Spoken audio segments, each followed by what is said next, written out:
Hi everyone. So let us discuss the type of voids present in a particular unit cell, and with the type of voids we will also see the position of those voids in a unit cell.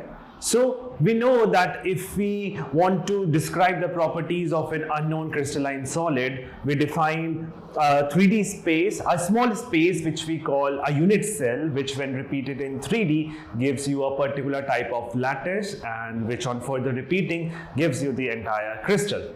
Now, in order to study a unit cell, we need to know the arrangement of atoms in a particular unit cell, and also the type of voids present in those unit cell, and also their positions. So let us see the type of voids and also their position.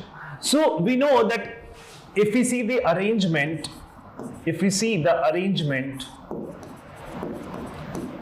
and voids in 3D, then arrangement we are not discussing today. We will discuss the voids. So you know that in order to have a 3D arrangement of atoms, we start from 1D, where we say then an array of atoms is aligned along a particular axis. Then we have 2D. In 2D we discuss the square close packing and hexagonal close packing 2D, and from that we come to 3D using those SCP-2D and HCP-2D. So when I say 3D, we study simple cubic unit cell, which we also call primitive unit cell. Then we have BCC, FCC, and we also have H-centered, N-centered. So let us see the first unit cell, that is simple cubic. Now in simple cubic, if I talk about the arrangement of atoms, then we know that it's a primitive unit cell where the atoms are arranged, or they are present at the corner, only at the corners of the cube. Now, so since they are present at the corner of the cube, you know that the Z value, that is the number of atoms present in this particular unit cell.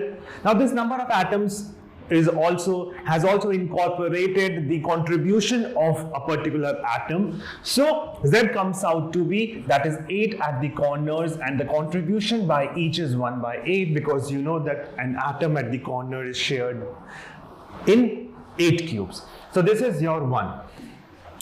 Now if I talk about the type of void, then it's simple that it is having a cubical void. So what is the type of void? It's a cubical void. Because you know the entire space inside the cube is empty. So that is basically a cubical void. Now when it comes to BCC, that is body centered cubic unit cell. If I talk about BCC, you know the Z value is, that is 8 at the corners multiplied by its contribution plus 1 at the body centered, and you know that it is completely inside, so I multiply by 1, so it comes out to be 2. Now BCC, what is important to understand is that in SC, we know, in the simple cubic, we know that the atoms at the corners, they are touching each other along the edge, but in BCC they are not touching each other along the edge. In fact, they are touching each other along the body diagonal. So we do not actually talk about void in BCC. It is basically what you can say a distorted octahedral kind of void. So if we do not define it, so not defined, it's basically, you can say, a distorted octahedral kind of void. Now when it comes to FCC, unit cell, or to be precise, we can call it CCP arrangement, FCC unit cell and CCP arrangement, we know the Z value comes out to be, we have 8 at the corners multiplied by its contribution, plus we have 6 face centers, and the contribution is half, so it comes out to be 4. Now we know that FCC is basically, now when I talk about FCC, we discuss 2 kinds of voids, that is tetrahedral void and the octahedral void. So FCC and CCP, tetrahedral and because you know that FCC and HCP 3D for that matter is basically we get it from the HCP 2D. So we have two we know that HCP 2D is having a triangular void, right? So from that we come to FCC and we form FCC and HCP 3D. So here we talk about tetrahedral and octahedral voids. So let us see the type of voids. We have already seen it is tetrahedral and octahedral. And what is important is to understand the number of those voids and also their positions. So let us see. So suppose this is a cube. Now this is a cube. If I choose the atoms, like if I choose the atoms at the face centers, like for example, if I choose the atom here, here, here, if I choose these atoms at the face centers,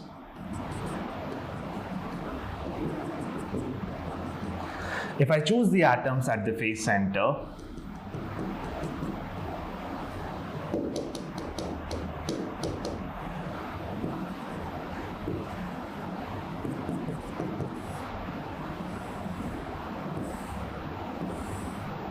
and if I join the atoms at the face center, this is basically my first octahedral void. This is my first octahedral void which is present at the center, body center. Now, we need to understand that if I join these 6 face centers, what I get is the octahedral void. So this is my first kind of octahedral void. Now let us see, can we have another type of octahedral void? Now, if I see this cube only, what I am doing is just extend it. Just extend it.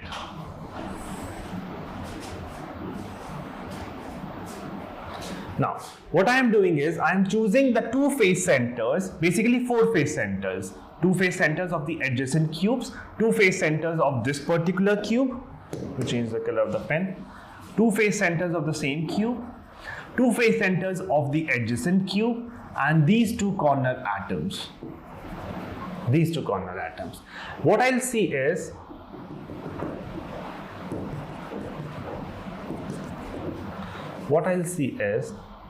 that I get another kind of octahedral void, and this time it is present at the edge center. So this time this is present at the edge center. Edge center. So we have got 2 types of octahedral voids. One is the body center, at body center, and the second one is at edge center. So if I want to know the exact number of octahedral voids in an FCC unit cell, what I'll do is, now let us see the number of octahedral voids. So positions we have already known. Now we already know the positions, that it is at the body center and also at the edge center. So if I talk about the number, how many octahedral voids are there?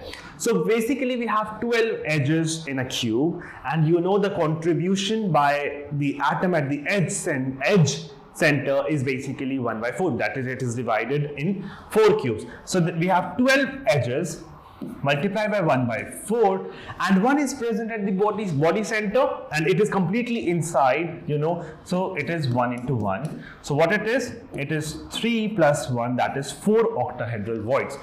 Now we have 4 octahedral voids in a FCC unit cell. One kind of octahedral voids are present at the edge centers, the other is present at the body center. Now next thing is, what if I want to know the distance of this octahedral void from the cornermost atom? So basically what I want to know is the distance of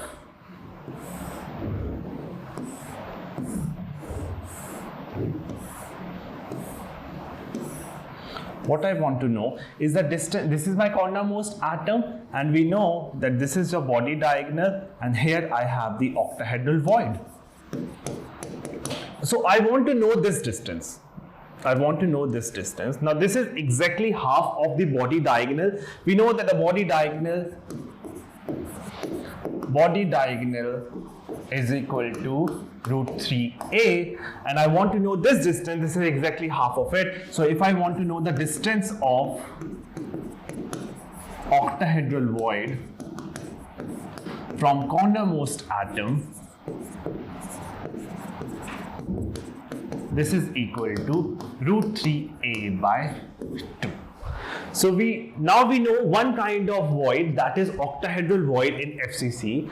Now let us see the other type of void, that is tetrahedral void, their number and their position. So if I draw the cube again, or let us discuss it here only. Okay, let us see.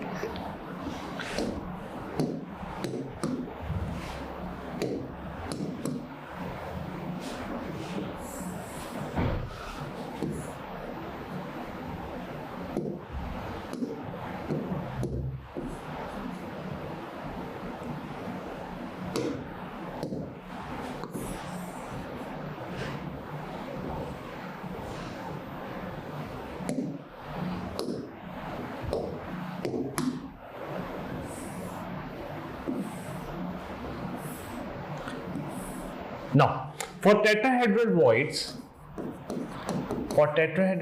what I am doing is, I am choosing this cornermost atom, and I am choosing 3 atoms at the face centers, adjacent face centers. You know that this cornermost atom is touching the face, the atoms at the face centers. Now, and this one. So, this is like this. This is my, now, you know that this is your body diagonal, this is your body diagonal. So one tetrahedral void is here, that is at the body diagonal. At the body diagonal. Now, other kind of tetrahedral void is, if I can form the triangle here as well, this triangle, equilateral triangle, and here. Other tetrahedral void is here. This is also at the body diagonal. This is also at the body diagonal. Now, if you see carefully, so if I want to know the number of tetrahedral voids, that is equal to, first of all, how many body diagonals are there? There are 4 body diagonals in a cube.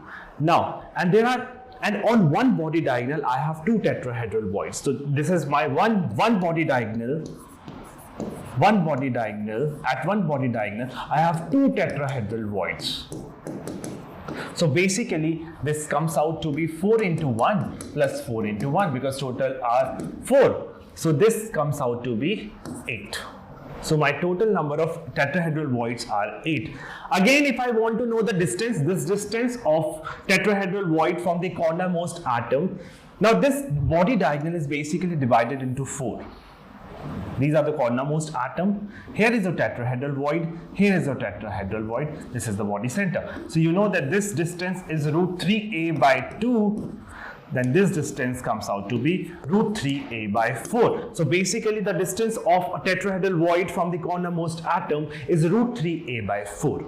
Now, next thing is, so these are the tetrahedral voids. Now I come to a conclusion that for a unit cell, having both kind of voids, having tetrahedral and octahedral voids, this formula is only valid for those unit cells which are having both kind of voids.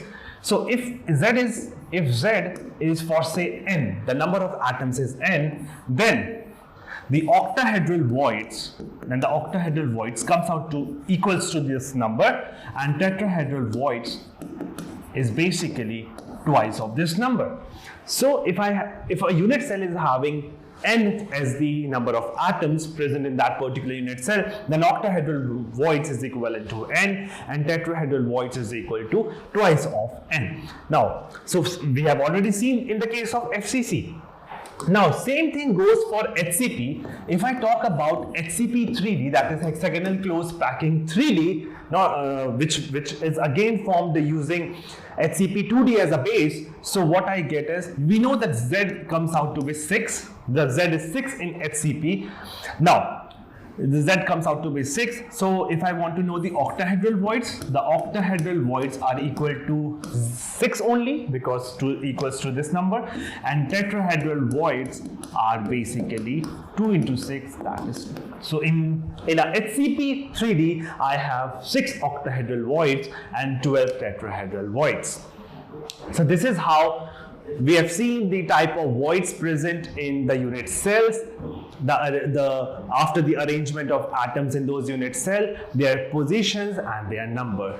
I hope you have understood the thing. Now in the next class, we will see the arrangement of atoms, and more importantly, we will see the parameters. We will see the number of atoms, we will see the packing efficiency, we will see the relation between A and R, which is very important, and we'll see the coordination number, the examples. So I hope you have understood it. Thank you so very much. Do take care.